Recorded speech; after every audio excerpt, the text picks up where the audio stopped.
और देश में कोरोना से निपटने के लिए मोदी सरकार अलर्ट मोड पर है। कल प्रधानमंत्री नरेंद्र मोदी ने कोरोना को लेकर समीक्षा बैठक की। कोरोना को लेकर क्या है मोदी सरकार का ऑफ ट्रैक प्लान? अगले 12 घंटे में सारी तैयारियां जमीन पर दिखने लगेंगी। कोरोना की पहली और दूसरी वेव से सबक लेते हुए पीएम मोदी ने कल आधे दिन से ज्यादा समय तक बैठकें की और कोरोना को देश से दूर रखने के तौर तरीकों पर मंथन किया। पीएम ने इसके लिए अलग अलग तरीके के प्लान बनाए हैं, जिसमें कि सभी मंत्रियों को कई तरह का जिम्मा दिया गया है। मसलन सिविल एविएशन मिनिस्ट्री को एयरपोर्ट पर पुख्ता इंतजाम करने को कहा गया है। इसी तरीके से विदेश मंत्रालय को भी इस पूरे मामले पर अपडेट रहने को कहा गया है। जिन जिन देशों में कोरोना के केस बढ़ रहे हैं, उन देशों के लिए तुरंत एडवाइजरी जारी करने को कहा गया है। सबसे बड़ी जिम्मेदारी केंद्रीय स्वास्थ्य मंत्रालय पर है। स्वास्थ्य मंत्री को सभी राज्यों के तहत तत्काल प्रभाव से बात करने को कहा गया है। साथ ही जीनोम सीक्वेंसिंग से लेकर तकनीकी पहलुओं को ध्यान में रखते हुए काम करने को कहा गया है। इस बात को लेकर खास तरजीह दी गई है कि कोई भी कम्युनिकेशन गैप ना हो। सूचना एवं प्रसारण मंत्रालय को लोगों को अवेयर करने के लिए खास जिम्मेदारी दी गई है। और इस सब के बीच खबर यह कि अब चीन समेत दूसरे देशों से आने वाले यात्रियों पर कड़ी नजर है। इंटरनेशनल पैसेंजर के लिए केंद्र सरकार की तरफ से नई गाइडलाइंस को जारी किया गया है। कल से एयरपोर्ट पर रैंडम टेस्टिंग होगी। पॉजिटिव आने पर जीनोम सीक्वेंसिंग के लिए सैंपल को भेजा जाएगा। चीन समेत दुनिया के कई दूसरे देशों में कोरोना के भयावह हालात को देखते हुए केंद्र सरकार अलर्ट मोड पर आ गई है। सरकार कल से एयरपोर्ट पर रैंडम टेस्टिंग शुरू करने वाली है। विदेशों से आने वाले 2% यात्रियों की रैंडम टेस्टिंग की जाएगी। यात्री एयरपोर्ट पर सैंपल देकर अपने घर जा सकते हैं। पॉजिटिव आने पर सैंपल जीनोम सीक्वेंसिंग के लिए भी भेजा जाएगा। केंद्र सरकार हवाई यात्रियों के लिए RT-PCR टेस्ट अनिवार्य करने की तैयारी कर रही है। ये नियम चीन और अन्य देश जहां कोरोना के मामले बढ़ रहे हैं, वहां से आने वाले यात्रियों पर लागू होंगे। यात्रा के दौरान किसी भी यात्री में कोरोना के लक्षण पाए जाने पर उसे स्टैंडर्ड प्रोटोकॉल के तहत आइसोलेट किया जाएगा। उसे मास्क पहनना जरूरी होगा और दूसरे यात्रियों से अलग किया जाएगा। फिर आइसोलेशन फैसिलिटी में ट्रीटमेंट कराना होगा।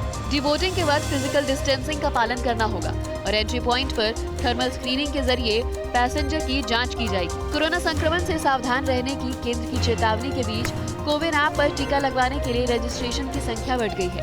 बूस्टर डोज लगवाने वालों की संख्या में भी इजाफा हुआ है। और वहीं राज्यों ने भी कोरोना संक्रमण से निपटने के लिए खास तैयारियां शुरू कर दी हैं और एम्स जैसे बड़े संस्थानों ने खास एडवाइजरी जारी की है, जिससे भीड़ भाड़ होने से भी बचा जा सके। एम्स ने कल एडवाइजरी जारी की, जिसमें साफ तौर से कहा गया है कि हॉस्पिटल के हर स्टाफ को अब मास्क पहनना अनिवार्य है। साथ ही कोरोना गाइडलाइन का पालन करना भी होगा। अब एक स्थान पर 5 से अधिक लोग जमा नहीं होंगे। वहीं दिल्ली के सीएम अरविंद केजरीवाल ने कल कोरोना पर बैठक की और उन्होंने बताया कि दिल्ली में BF7 वेरिएंट का कोई केस नहीं है, इसलिए चिंता करने की कोई जरूरत नहीं है। अगर जरूरत पड़ेगी तो हम 1 लाख टेस्ट डेली भी कर सकते हैं। आज हमारे पास 928 मीट्रिक टन ऑक्सीजन स्टोर करने की कैपेसिटी है। कोरोना के खतरे को देखते हुए हर राज्यों में बैठक का दौर जारी है। यूपी के सीएम योगी आदित्यनाथ ने ट्वीट करके राज्य के लोगों को मास्क का प्रयोग करने की अपील की है। योगी ने खुद मास्क लगाई हुई तस्वीर पोस्ट की है। राजस्थान में 24 घंटे में कोरोना के 5 नए मामले आए हैं, जिसमें सबसे ज्यादा 4 केस जयपुर से आए हैं। सीएम गहलोत ने कहा है कि राजस्थान में कोरोना को लेकर हम गंभीर हैं और जो भी जरूरत पड़ेगी कदम उठाएंगे। उन्होंने कहा कि केंद्र ने पहले जो लापरवाही की वो इस बार नहीं करनी चाहिए। चीन से आने वाली फ्लाइट पर रोक लगाने की भी मांग की। और वहीं कोरोना को लेकर भारत में सतर्कता बढ़ा दी गई है। शिरडी के साईं बाबा मंदिर में अब दर्शन के लिए आने वाले भक्तों के लिए गाइडलाइंस को जारी कर दिया गया है। भक्तों से अपील की गई है कि वो इसका पालन जरूर करें।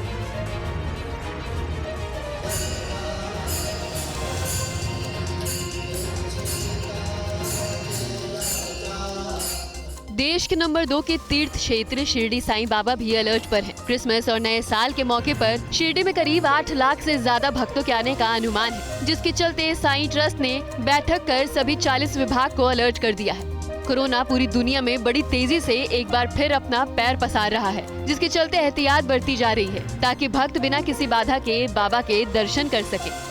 संस्थान के CEO राहुल जाधव ने कहा है कि भक्तों को मास्क पहनना जरूरी है। साथ ही कोविड के नियमों का भी पालन करते हुए वो शिरडी आए। संस्थान की ओर से सैनिटाइजर और बाकी सभी व्यवस्था की गई है। हमारे यहाँ पे 8 से 10 लाख भाविक आ सकते हैं। तो उसके लिए हमारा प्रसादालय है, अपना दर्शन करा, जो कभी झुग्गी कॉम्प्लेक्स है वो है, सिक्योरिटी है, हमें पूरी तैयारी करके रखी हुई है।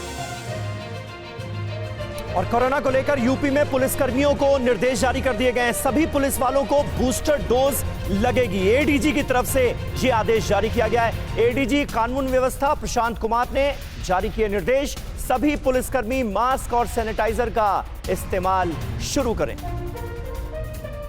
प्रीति श्रीवास्तव इस वक्त हमारी संवाददाता लखनऊ से हमारे साथ जुड़ चुकी हैं। प्रीति, क्या कहा गया है इस ताजा ऑर्डर में, जरा बताएं।